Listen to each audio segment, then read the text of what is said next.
Hello friends, welcome to my channel. আজকের আমি যে বিষয় নিয়ে আলোচনা করব সেটা হলো এডুকেশন ইউনিট 1 সেমিস্টার 1 ক্লাস 11-এর প্রথম চ্যাপ্টার। সেখানে একটি বিষয় আছে যে শিক্ষা হলো একটি জীবনব্যাপী প্রক্রিয়া। তো আজকের এই বিষয় নিয়ে আলোচনা করব। তো তাহলে শুরু করা যাক। শিক্ষা হলো একটি জীবনব্যাপী প্রক্রিয়া। এখানে বলছে বর্তমানে শিক্ষাকে একটি প্রক্রিয়া হিসাবে বিবেচনা করা হয়।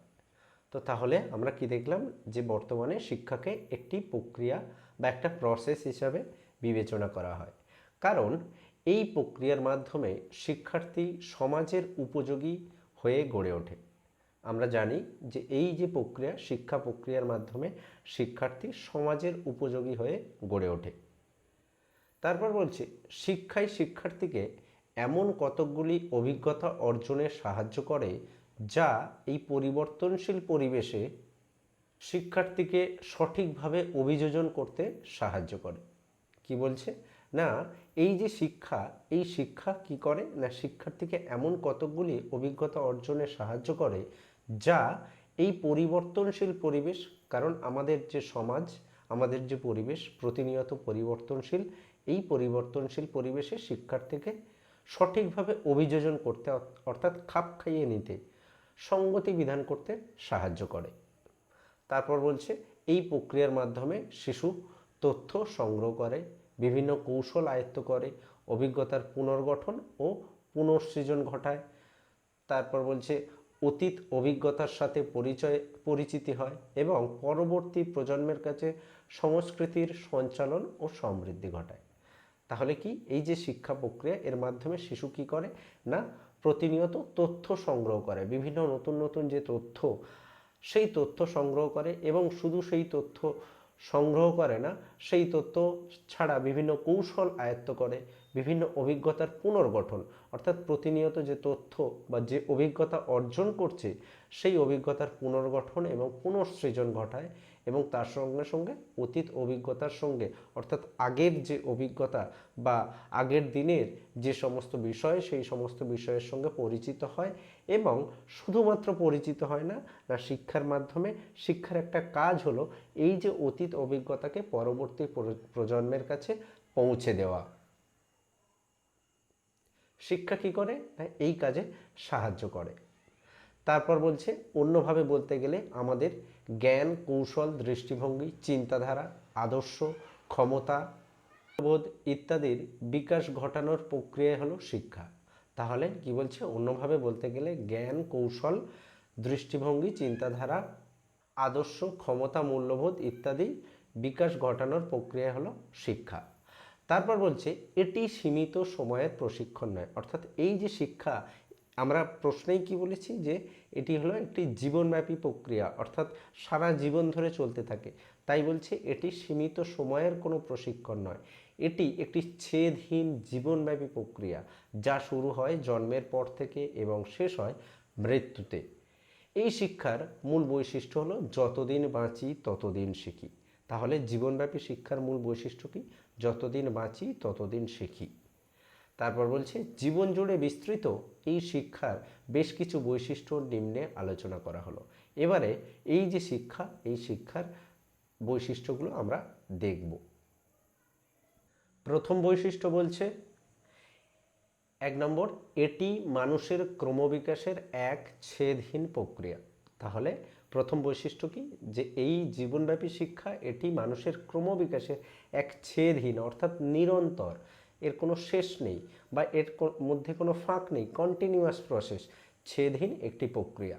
তারপর দ্বিতীয়ত কি বলছে, এই শিক্ষা ব্যক্তির মধ্যে বহুমুখী অভিজ্ঞতার সম্প্রসারণ ঘটায়। তাহলে এই শিক্ষা, এই জীবনব্যাপী শিক্ষা ব্যক্তির মধ্যে বহুমুখী অভিজ্ঞতা, অর্থাৎ বিভিন্ন ধরনের অভিজ্ঞতার বিকাশ ঘটায়।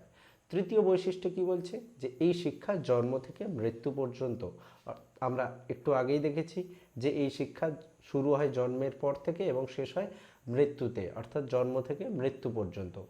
তার পরের বৈশিষ্ট্য বলছে সচেতন অচেতন উভয়ভাবেই এই শিক্ষা সম্পন্ন হয়।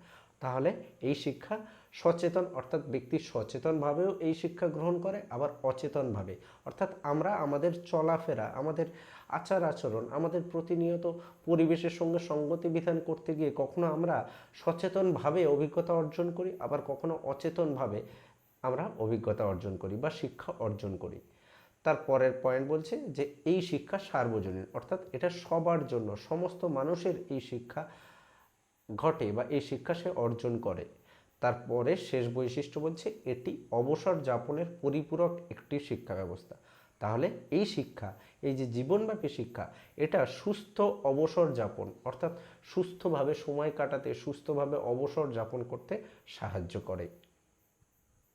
তারপর লক্ষ্য, জীবনব্যাপী শিক্ষার লক্ষ্য কি বলছে?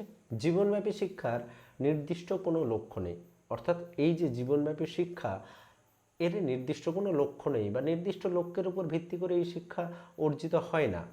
এই শিক্ষা শিক্ষার্থীকে বহুমুখী অভিজ্ঞতা অর্জন করতে সাহায্য করে। তাহলে প্রতিনিয়ত আমরা পরিবেশের সঙ্গে সঙ্গতি বিধান করতে গিয়েই এই শিক্ষা যেহেতু অর্জন করি, তাই নির্দিষ্ট কোনো লক্ষ্যের উপর ভিত্তি করে এই শিক্ষা অর্জিত হয় না। এই শিক্ষার মাধ্যমে বহুমুখী অভিজ্ঞতা অর্জন করি আমরা। তারপর বলছে এর ভিত্তিতে এর কিছু লক্ষ্য সম্পর্কে দেওয়া হলো। বলছে যে তারপরেও এর কিছু লক্ষ্য এখানে দেওয়া হলো। 1 নম্বর বলছে এই শিক্ষার লক্ষ্য হলো ব্যক্তি জীবনের উন্নতি সাধন। তাহলে এই যে জীবনব্যাপী শিক্ষা, এর মূল লক্ষ্য কি? ব্যক্তি জীবনের উন্নতি সাধন। তারপর দ্বিতীয়ত সমাজ জীবনের কল্যাণ সাধন, মানে ব্যক্তির সাথে সাথে সমাজের কল্যাণ সাধন। তারপর তৃতীয়ত বলছে বিশ্ব রাষ্ট্রের নাগরিক হিসাবে নিজেকে গড়ে তোলা, অর্থাৎ যে রাষ্ট্রে আমরা বসবাস করছি সেই রাষ্ট্রের একজন আদর্শ নাগরিক হিসাবে নিজেকে গড়ে তোলার জন্যই এই শিক্ষা। তারপর বলছে সুস্থ জীবনযাপন করা, সুস্থভাবে সুস্থ স্বাভাবিক জীবনযাপন করাই হচ্ছে এই শিক্ষার লক্ষ্য। অর্থাৎ এই শিক্ষা আমাদেরকে সুস্থ জীবনযাপন করতে সাহায্য করে। তারপর বলছে ব্যক্তিত্বের সুষম বিকাশ সাধন করা, অর্থাৎ ব্যক্তিত্বের সুষম বিকাশ ঘটাতে এই শিক্ষা সাহায্য করে। তারপর বিষয়বস্তু কি বলছে? যেহেতু এই শিক্ষা জন্ম থেকে মৃত্যু পর্যন্ত, তাই এর কোনো নির্দিষ্ট পাঠ্যক্রম বা বিষয়বস্তু নেই। তাহলে কন্টিনিউয়াস যেহেতু এটি একটি প্রক্রিয়া, সেহেতু এর কোনো নির্দিষ্ট পাঠ্যক্রম বা বিষয়বস্তু নেই। মানুষের জীবনের বিভিন্ন পর্যায়ে বিভিন্ন ধরনের যে অভিজ্ঞতা অর্জন করে, তাই হলো এই শিক্ষার বিষয়বস্তু। অর্থাৎ জীবনের প্রতিটি পর্যায়ে, প্রতিটি ধাপে আমরা যে অভিজ্ঞতা অর্জন করি, সেটাই এই শিক্ষা বা এর বিষয়বস্তু।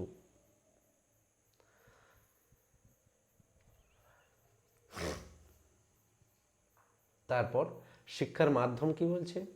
জীবনব্যাপী শিক্ষার কোনো নির্দিষ্ট সংস্থার মাধ্যমে হতে পারে না। অর্থাৎ জীবনব্যাপী শিক্ষা কোনো নির্দিষ্ট সংস্থা বা কোনো স্কুল প্রতিষ্ঠানের মাধ্যমে হতে পারে না। বিভিন্ন জীবনের বিভিন্ন পর্যায়ে বিভিন্ন ধরনের সংস্থা এক্ষেত্রে কার্যকারী ভূমিকা গ্রহণ করে। অর্থাৎ জীবনের বিভিন্ন পর্যায়ে বিভিন্ন ধরনের সংস্থা, সেই সংস্থাগুলো এই ক্ষেত্রে কার্যকারী ভূমিকা গ্রহণ করে। তারপর বলছে যেমন শৈশবে পরিবার, অর্থাৎ শৈশবে আমরা কোথায় বেড়ে উঠি? পরিবারের মধ্যে বেড়ে উঠি, তাই শৈশবে পরিবার থেকে শিক্ষা লাভ করি। বাল্যকালে ও যৌবনে বিদ্যালয়, অর্থাৎ যৌবন এবং বাল্যকালে বিদ্যালয়ে আমরা থাকি, তো বিদ্যালয় থেকে আমরা অভিজ্ঞতা অর্জন করি। তারপর বলছে এবং প্রাপ্তবয়স্কে গণসংযোগ মাধ্যম ও ধর্মীয় প্রতিষ্ঠান ইত্যাদি সংস্থাগুলি প্রত্যক্ষ পরোক্ষভাবে এই শিক্ষার মাধ্যম হিসাবে কাজ করে।